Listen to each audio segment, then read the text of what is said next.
आशीर्वाद अखंड सौभाग्य।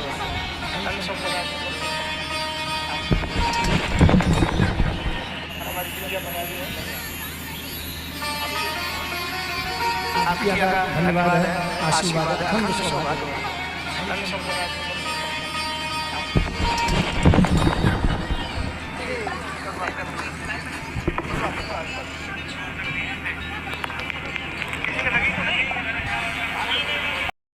एक दिन पहले ही लगभग जो कि 17 मई को एक व्यक्ति रात के 1 बजे आता है, तो उसे पुलिस प्रशासन पकड़ लेता है, जो पांडाल के चक्कर काट रहा था। तो जिनके वहाँ कथा हो रही थी वो भी पुलिस के अधिकारी थे। उनसे पूछताछ होती है तो वो बताता है मैं इटावा से आया हूँ, और उसके बाद में उसको पुलिस के हवाले कर देते हैं। तो उससे जानकारी मिली पुलिस के द्वारा, इटावा पुलिस ने ली कि उसको किसी ने 10,000 रुपये दिए और ये कहा वहाँ का फ़ोटो खींच के लाओ। अब वो कौन थे कौन नहीं थे, ये कोई आतंकवादी संगठन था।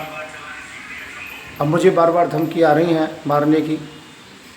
मंजेश कुमार थे, रुद्रानंद गिरी उत्तराखंड के प्रदेश अध्यक्ष, उनको मार दिया गया। 10 करोड़ की लगभग सपारी थी। मन्नू बाबा, उनको मार दिया गया, जो सोनीपत के,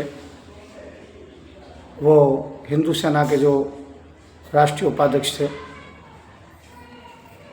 मोहित मित्तल को मार दिया गया, जो पलवल के थे। वो हिंदू सेना में युवा कार्यकारिणी में राष्ट्रीय उपाध्यक्ष थे। तो काफ़ी लोगों पर हमले हुए हैं, काफ़ी लोगों को मार दिया गया है। आखिरकार कोई ना कोई गहरी साजिश है। मुझे मारने के लिए 12 करोड़ रुपए की कहीं दुबई में किसी ने इनाम रखा है। मैंने सरकार को उसकी सूचना दी है, सरकार सुनती नहीं है। मुझे कुछ ज्ञात था कुछ होने वाला है, परंतु जैसे मंच पर हम पहुँचे तो भारी भीड़ थी। मंच के नीचे नहीं देखा क्या है, परंतु मंच पर अचानक एक धमाका हुआ और उसके साथ साथ ही मंच नीचे ध्वस्त हो गया। हम जो 20-25 लोग थे वो गिर गए, कुछ चोटेल हुए, घायल हुए थोड़े से,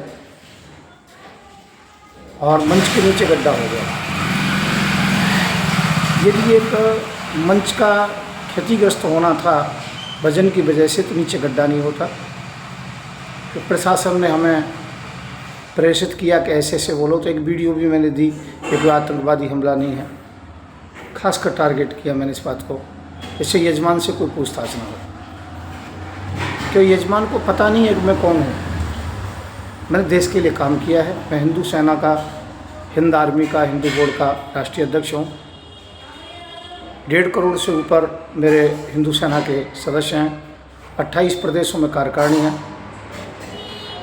और मैंने एक ऐसे विभाग में काम किया कि मुझे शाहीनबाग की ड्यूटी रही मेरी।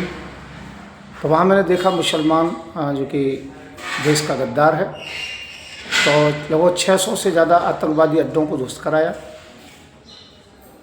और मुसलमानों के विषय में रिपोर्ट दी। शर्जील इमाम जो इनका आतंकवादी था, जो इसका मास्टरमाइंड था शाहीनबाग का, तो वो जेल गया, तो उसके साथ में रहा, तो मैंने पूरा उसकी रिपोर्ट दी। आज भी शर्जील इमाम जो कि जेल में है। तो आतंकवादी संगठन मुझसे नाराज़ हैं। मैं तलवार बांट रहा हूँ, 75 लाख से ऊपर तलवार हिंदुओं को बांट चुका हूँ। 5 करोड़ का मेरा टारगेट है इस साल का, इसलिए मुझे धमकी आती रहती है। इटावा में जो हुआ है ये बहुत गहरी साजिश है। सरकार को निष्पक्ष इसकी जांच करनी चाहिए।